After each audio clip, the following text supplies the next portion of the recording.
We fully want to support our teachers, but the administration has to thoroughly check whoever they're hiring, because these incidents, they affect children for a lifetime.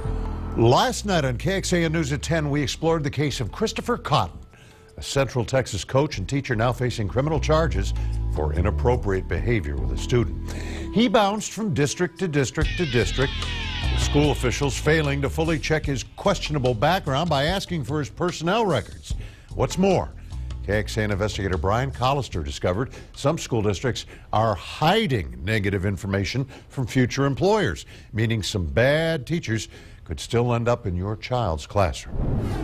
When there's trouble with a teacher, we've discovered school districts are striking a deal. If the teacher resigns, the school district agrees to keep it quiet, even taking records about their problem out of their personnel file and putting it in a secret confidential file, making it difficult for any other school districts to ever find out what happened. It is more efficient and it's more effective actually on the part of the district as far as moving things forward. To find out why districts are doing this, we talked to the second largest district in the Austin area, Round Rock ISD. It's entered into more than 20 of these agreements since 2010. The district's head of HR says they're sometimes necessary to get teachers out of the classroom or spare the district an expensive legal battle. In each case, they only provide potential employers what's called a neutral reference, only confirming they once worked there. When we give a neutral reference, that's exactly what it is, a neutral reference. But you also take the records out of the personnel file. So you're making it very hard for that other district to find out the problems with that educator. Why would you do that? Because it's part of the agreement.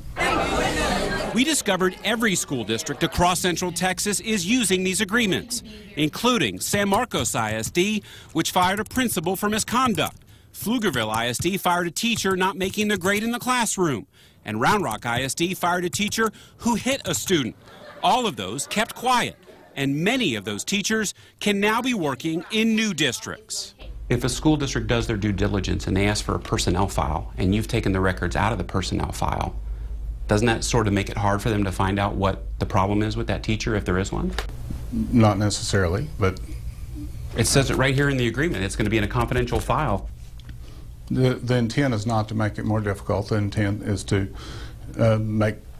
get sure the best teachers that we have available in the district are available for our kids, and that if the teachers don't need to be there in our particular setting or our particular classroom, that we get them out as quickly as we can. State Representative Tony Dale's district covers part of Austin, Pflugerville, and Round Rock school districts. I think being able to set things aside, especially when a school district knows that something actually occurred that was detrimental to the learning environment or the students or maybe to the financial health of the school district, it's just really hard to believe that there's separate files that can be put out there.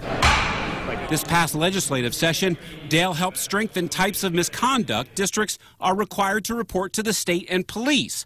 Dale was unaware districts are using these agreements. I don't know the history of how these files came about or the way these contracts are written that allow these things to be put off to the side, but it's certainly something that I've gotten an interest in, and we're going to take a look at it. This week, Representative Dale asked lawmakers to study this problem. We'll let you know what happens. Brian Collister, KXAN Investigates.